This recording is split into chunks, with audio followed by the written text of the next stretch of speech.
Donc vous avez la corbeille qui se trouve dans le dock. Quand vous cliquez avec le bouton droit, si elle est remplie, vous avez la possibilité de la vider.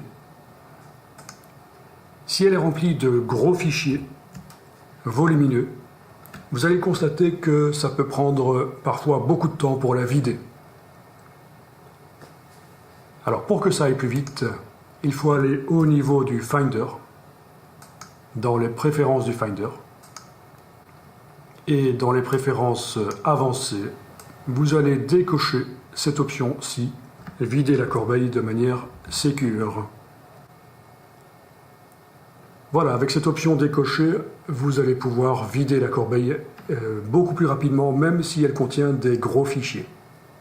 À quoi sert cette option quand on la coche? Ça sert à faire en sorte que les fichiers que vous effacez soient réellement irrécupérables du disque dur, même par un informaticien qui s'y connaît. Donc, la plupart des gens qui utilisent un Mac n'ont pas besoin de cette option. Donc on la décoche. Quand on vide la corbeille, les fichiers n'apparaissent plus. Ils sont récupérables par un informaticien, mais c'est pas très grave parce que la plupart du temps, ce sont des choses inintéressantes qu'on efface. Donc voilà, c'est une option qui est enclenchée d'origine sur le Mac et je vous conseille de la décocher.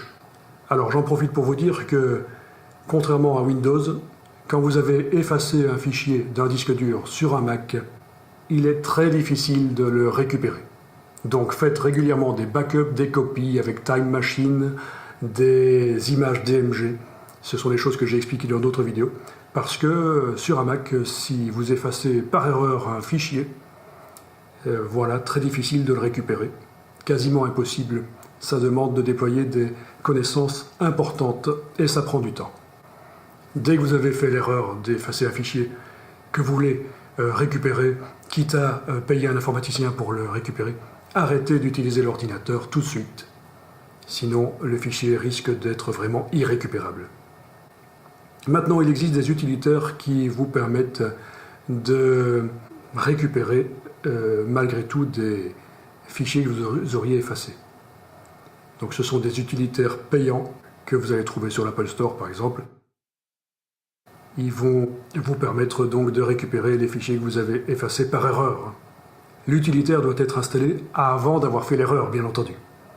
Il est inutile de l'installer après avoir fait l'erreur.